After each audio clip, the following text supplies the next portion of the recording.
Global star Ram Charan game changer release కోసం సర్వం సిద్ధమవుతుంది. అయితే ఇప్పుడు ఈ సినిమా హడావిడితో పాటు రామ్ చరణ్ నెక్స్ట్ మూవీస్ కి సంబంధించిన అప్డేట్స్ కూడా వచ్చేస్తున్నాయి. రామ్ చరణ్ గేమ్ చేంజర్ తర్వాత బుచ్చిబాబు ప్రాజెక్ట్ కి గ్రీన్ సిగ్నల్ ఇచ్చిన సంగతి తెలిసిందే. రీసెంట్ గానే ఈ సినిమా షూటింగ్ కూడా మొదలైనట్లు తెలుస్తోంది. సోషల్ మీడియాలో దానికి సంబంధించిన ఫొటోస్ కూడా వైరల్ అయ్యాయి. మైసూర్ చాముండేశ్వరి అమ్మవారి దేవాలయం ముందు చేతిలో స్క్రిప్ట్ పేపర్స్ పట్టుకుని గుడి బయట బుచ్చిబాబు దిగిన పిక్ సోషల్ మీడియాలో చక్కర్లు కొట్టింది. దీంతో మైసూర్ లో మొదటి షెడ్యూల్ స్టార్ట్ అయినట్లు తెలుస్తోంది. అక్కడ కొన్ని ఇంపార్టెంట్ సీన్స్ ను కూడా షూట్ చేయనున్నట్లు సమాచారం.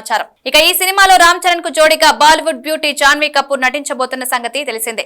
ఈ నటి కాకుండా బుచ్చిబాబు అనేక మంది ప్రముఖులను రంగంలోకి దింపుతున్నట్లు తెలిసింది. Already Kannada actor Shivaraj Kumar RC16 లో భాగం కానున్నారనే విషయం తెలిసిందే. రీసెంట్ గా జగపతి బాబును కూడా టీమ్ లో ఇన్వైట్ చేశారు. దానికి జగపతి బాబు కూడా థ్యాంక్ యూ కమాండర్ అంటూ ట్వీట్ చేశారు. ఇదంతా సరే, ఇప్పుడు RC16 గురించి వినిపిస్తున్న ఇంట్రెస్టింగ్ మ్యాటర్ ఏంటంటే, ఈ సినిమాలో famous web series Mirzapur fame Munna Bhai Charan తో పాటు యాక్ట్ చేయనున్నాడట.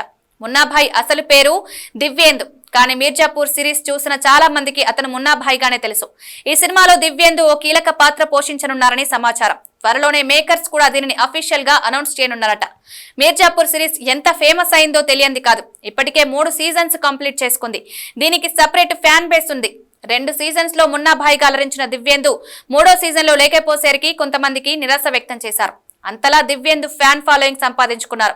అలాంటిది ఇప్పుడు చరణ్ తో స్క్రీన్ షేర్ చేసుకుంటే ఇక అతని క్రేజ్ నెక్స్ట్ లెవెల్ కు పెరుగుతుందని చెప్పడంలో ఎలాంటి సందేహం లేదు. ఖచ్చితంగా ఆ ఎపిసోడ్ ప్రేక్షకులకు మంచి ఎక్స్పీరియన్స్ ఇస్తుందని చెప్పి తీరాలి.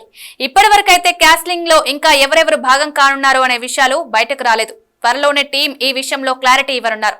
మరి ఈ అప్డేట్ పై మీ అభిప్రాయాలను కామెంట్స్ రూపంలో తెలియజేయండి.